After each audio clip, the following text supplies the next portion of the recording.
लेकिन आइए शुरुआत करते हैं बांग्लादेश में हर मोर्चे पर पूरी तरीके से नाकाम रही यूनुस सरकार से।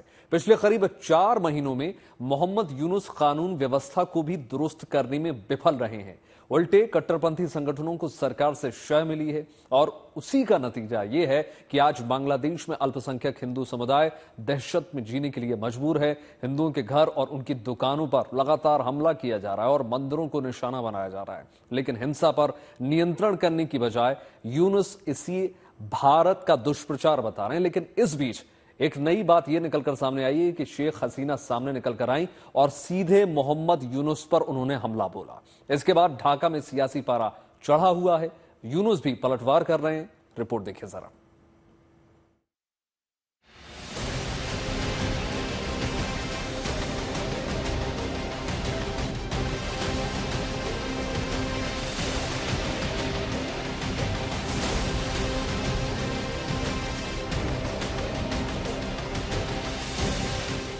शेख हसीना ने बोला हमला, तिलमिला गई बांग्लादेश की यूनुस सरकार। वतन से दूर रहकर भी शेख हसीना ने दिखाया दम, तो बैकफुट पर आ गए मोहम्मद यूनुस। क्या बांग्लादेश की सियासत में शेख हसीना की होगी वापसी? अभी तो ये दूर की कौड़ी लगती है, मगर बांग्लादेश की मौजूदा हालात देखते हुए साफ है कि मोहम्मद यूनुस से देश संभल नहीं रहा। इसलिए वो कभी भारत पर आरोप लगा रहे हैं तो कभी ब्रिटेन और अमेरिका जैसे देशों को गलत साबित कर रहे हैं।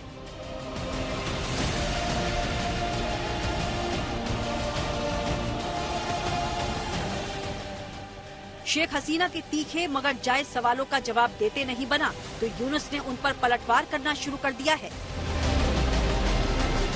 एक जापानी अखबार को दिए इंटरव्यू में मोहम्मद यूनुस ने कहा है कि हसीना ने 15 साल के कार्यकाल में देश को बर्बाद कर दिया। उनके शासनकाल में लोकतांत्रिक सिद्धांतों की पूरी तरह से अनदेखी की गई। हसीना ने 3 लगातार कार्यकाल में वोटर्स की भागीदारी के बगैर नकली चुनाव कराए। उन्होंने खुद को और अपनी पार्टी को बिना किसी लड़ाई के जीता हुआ घोषित किया। हमारे ऊपर लोकतंत्र, आर्थिक स्थिरता और जनता के विश्वास को बहाल कर इसे फिर से खड़ा करने की बड़ी जिम्मेदारी है। शेख हसीना पर सियासी हमला तो ठीक है, मगर यूनुस सरकार अपनी जिम्मेदारी कैसे निभा रही है ये पूरी दुनिया देख रही है। ये बांग्लादेश की मौजूदा तस्वीर है। अल्पसंख्यक हिंदू कट्टरवादी संगठनों के निशाने पर हैं। मंदिरों पर हमले हो रहे हैं।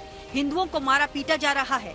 चिन्मय प्रभु समेत इस्कॉन से जुड़े कई संत गिरफ्तार हैं और मंदिरों पर पुलिस छापेमारी कर रही है।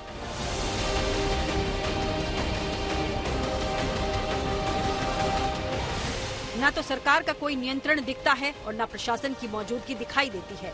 अल्पसंख्यकों पर हो रहे हमले की वजह से बांग्लादेश की पूरी दुनिया में फजीहत हो रही है। ब्रिटेन की संसद में सवाल पूछे जा रहे हैं। अमेरिका से नसीहत दी जा रही है। जाहिर है मोहम्मद यूनुस सरकार कानून व्यवस्था तक दुरुस्त करने में नाकाम रही है और ऐसे हालात में 5 अगस्त के बाद पहली बार शेख हसीना सामने आई। न्यूयॉर्क में अवामी लीग के कार्यकर्ताओं के कार्यक्रम को वर्चुअली संबोधित करते हुए मोहम्मद यूनुस पर उन्होंने तीखा हमला बोला। साफ कहा, मोहम्मद यूनुस एक तय योजना के तहत सामूहिक नरसंहार में शामिल हैं। हत्यारों के मास्टरमाइंड हैं।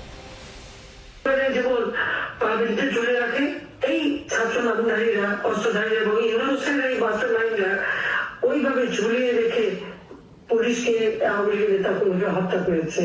তারপর হিন্দু, বৌদ্ধ, খ্রিস্টান কাউকে তো বাদ দেয়নি। 11টা গির্জা ভেঙেছে, মন্দির ভেঙেছে, বুদ্ধ মঠ ভেঙেছে এবং হিন্দুরা যখন আন্দোলন করলো সেই ইসকনের লিডারকে গ্রেফতার করেছে এবং আওয়ামী লীগ অত্যাচার শুরু করেছে তাদের উপর। देश की कोशिश कर रहे हैं। ये सिर्फ एक देश की बात नहीं है, बल्कि इसे कुछ बड़ी शक्तियों तक फैलाया गया है। हमारा महान विद्रोह कुछ लोगों को पसंद नहीं है, इसलिए वो इसे खत्म करना चाहते हैं। हमें एकजुट होकर उनका झूठ साबित करना है, सत्य को स्थापित करना है। साफ है, मोहम्मद यूनुस का इशारा भारत की तरफ है, जिसने बांग्लादेश में हिंदुओं पर हो रहे हमले को लेकर चिंता जताई है। अल्पसंख्यकों के मामले में यूनुस भारत ही नहीं, ब्रिटेन और अमेरिका को भी गलत साबित कर रहे हैं। लेकिन ये नहीं बता रहे कि उनकी सरकार की दशा और दिशा क्या है। अपने इंटरव्यू में उन्होंने फिलहाल बांग्लादेश में चुनाव की संभावनाओं से इनकार कर दिया है। कहा है कि संविधान और न्यायपालिका में बदलाव के बाद ही देश में चुनाव कराए जाएंगे। हमें देश में चुनाव से पहले प्रशासन, ब्यूरोक्रेसी और न्यायपालिका में सुधार करने की जरूरत है। जाहिर है इसमें वक्त लगेगा, मगर क्या यूनुस सरकार और उसके कट्टरपंथी समर्थक जानबूझकर चुनाव टाल रहे हैं? क्या उनको शेख हसीना की पार्टी से डर लग रहा है? We have given a reform roadmap and also have appointed election commissioner. So election commission is going to do all the preparation for the election, and the reform commissions are going to submit their report by December 31, and after that we are going to hold talks with the political parties. And based on our talks, we are going to, like this political talks with all the parties and stakeholders, we are going to reach a consensus, and that will determine the date of the election. Bangladesh में अभी कई किंतु परंतु हैं। एक कमजोर सरकार बेलगाम कट्टरपंथी ताकत के सामने बेबस है। ऐसे में देश का भविष्य क्या है, कहना मुश्किल है। हाँ, मगर शेख हसीना ने अपनी मौजूदगी दर्ज करके और मोहम्मद यूनुस पर हमला कर बता दिया है कि उनकी लड़ाई खत्म नहीं हुई। Bureau report, good news today.